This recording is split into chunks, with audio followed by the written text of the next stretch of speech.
छतमा लगाएको ड्र्यागनको खेती अत्यन्तै राम्रो भएको अवस्था हो। यसमा चाहिँ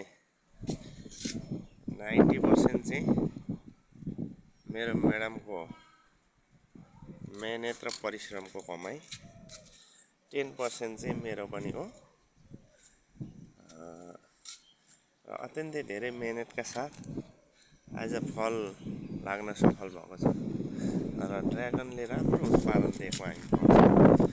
अहिले लगभग यो तेस्रो वर्षमा आइपुग्दाखेरि यति राम्रो उत्पादन र एउटैमा 2-3टासम्म दिएको अवस्था छ र यसले चाहिँ अब राम्रो स्वास्थ्यको लागि राम्रो काम गर्नेछ। यसलाई चाहिँ सबैले लगाएर चाहिँ स्वास्थ्यको लाभ लिनुपर्नेछ। यसरी हेर्नुहोस्, आज यति राम्रो ड्र्यागनको अवस्था छ र छतमा पनि यसरी विभिन्न क्रेटहरूमा, विभिन्न डिब्बाहरूमा लगाउँदाखेरि राम्रोसँग उत्पादन हुँदो रहेछ भन्ने कुरा चाहिँ यहाँबाट प्रमाणित भएको छ।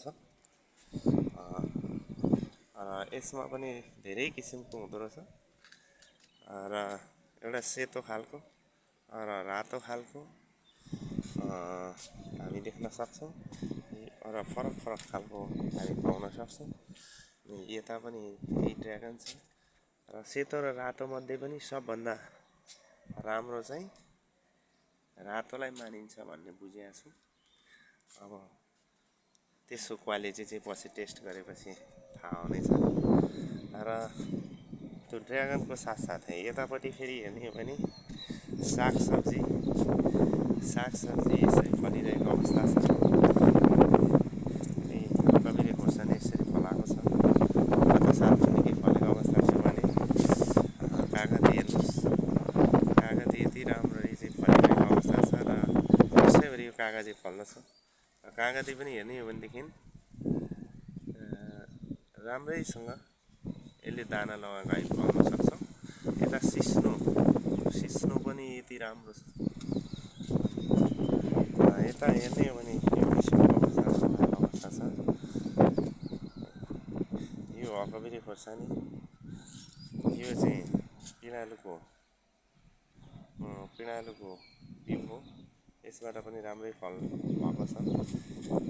यता पनि यो कागतीको बोट हो र यसलाई फेरि कलम गर्दै गरेको म्याडमले गरेको अवस्था हो। यता हेर्नु भने यसको फल हेर्नुहोस्, राम्रैसँग फल दिएको छ। कहीँ पाकिरहेको अवस्था छ। हेर्ने हो भनेदेखि एउटैमा 4-5वटा रहेको छ। यसरी हेर्दा राम्रैसँग उत्पादन भएको हामी पाउन सक्छौँ। यो तिते करेला यति राम्ररी फलिरहेको छ। एउटा लहरामा 3-4टादेखि 4टासम्म, एउटा लहरा 3टादेखि 4टासम्म छ। यता पनि तिते करेला त्यस्तै राम्रो अवस्थामा छ। यही भर्खर हालिरहेको छ।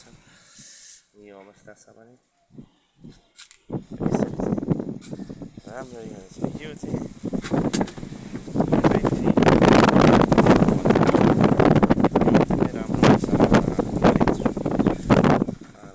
आयुर्वेदिक औषधिहरू यसरी जति पनि लगाइएको छ सबै 90% भन्दा बढी चाहिँ म्याडमको मेहनत रहेको हामी देख्न सक्छौँ। र यसरी हेर्ने भने म्याडमले बाट निस्केका फोहोरहरूलाई यसरी डस्टबिनमा कुहाएर मल बनाएर अनि यसबाट तल मल निकाल्ने आउँछ डस्टबिनमा अथवा कम्पोस्ट बिनमा भनौँ न। डस्टबिन भन्दा कम्पोस्ट बिनमा यसरी चाहिँ तयार गरेर राम्रैसँग यसरी खेती गरेको हामी पाउँछौँ।